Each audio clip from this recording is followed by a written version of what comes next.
ಸದ್ಯ ಸೋಷಿಯಲ್ ಮೀಡಿಯಾದಲ್ಲಿ sensation create ಮಾಡಿರುವಂತಹ ಕಿಪಿ ಕೀರ್ತಿ ಅವರು ನಮ್ಮ ಜೊತೆ ಇದ್ದಾರೆ.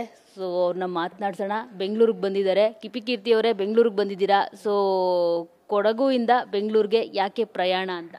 ಅಂದರೆ ಮನು ಅನ್ನೊಂದು ಮೂವಿ ಆಡಿಯೋ ಸಾಂಗ್ ರಿಲೀಸ್ ಆಗ್ತಾಯಿದೆ.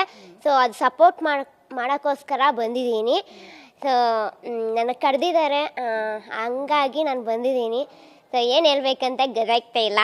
ದಯವಿಟ್ಟು ಆ ಮೂವಿ ನೋಡಿ, ಕನ್ನಡ ಮೂವಿನ ಬೆಳೆಸಿ, ಕನ್ನಡ ಮೂವಿ ನೋಡಿ ರಿಲೀಸ್ ಆದಾಗ ದಯವಿಟ್ಟು ನೋಡಿ. ಆ ಸಾಂಗ್ಸ್ಗೆ ರೀಲ್ಸ್ ಮಾಡಿ ನಾನು ಕೇಳಿ ನನಗೂ ಮಾಡಬೇಕು ಅಂತ ಅನಿಸಿದೆ. ಖಂಡಿತ ಮಾಡ್ತೀನಿ. ಓಕೆನಾ? ಖಂಡಿತ ಜನರೇ ಕನ್ನಡ ಮೂವಿನೇ ನೋಡಿ, ಕನ್ನಡ ಯಾರದೇ ಆಗಲಿ ಬೆಳೆಸ್ಬೇಕು. ಕನ್ನಡ ಬೆಳೆಸಿ ಅಂತಲೇ ಹೇಳೋಕ್ಕೆ ಇಷ್ಟಪಡ್ತೀನಿ. ಯಾಕೆ ನನಗೆ ಕಮೆಂಟ್ ಬರ್ತೀರ ಕನ್ನಡ ನೆಟ್ಟಿಗೆ ಓದಕ್ಕೆ ಬರೋಲ್ಲ, ಕಮೆಂಟ್ ತಪ್ಪಿಗೆ ಹಾಕ್ತೀರಾ ಅಂತ.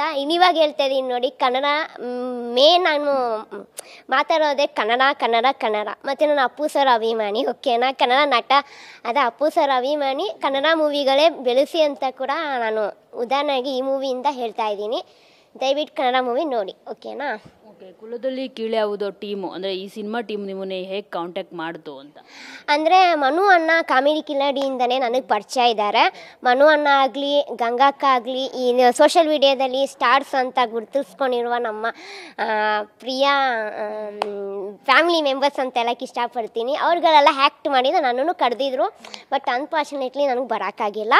ಸೊ ಆದ್ರೂ ನಾನು ಬರೋಕ್ಕಾಗಿಲ್ಲ ಅಂದ್ರೂ ಅವರು ನನ್ನನ್ನು ಮರ್ತಿಲ್ಲ. ಕಾಮಿಡಿ ಕಿಲಾಡಿಯಿಂದ ನಾನು ಬಂದು ನನ್ನನ್ನು ಗುರುತಿಸಿ ಅಷ್ಟೊಂದು ಹೆಸರು ಬಂದಿದೆ ಬಿಕಾಸ್ ಆಫ್ ಜನದಿಂದ, ಮತ್ತು ನಮ್ಮ ಅಪ್ಪು ಸರ್ ಆಶೀರ್ವಾದದಿಂದ, ಮತ್ತು ಮೇನಾಗಿ ಒಬ್ಬರು ಆ್ಯಂಕರ್ನ ನಾನು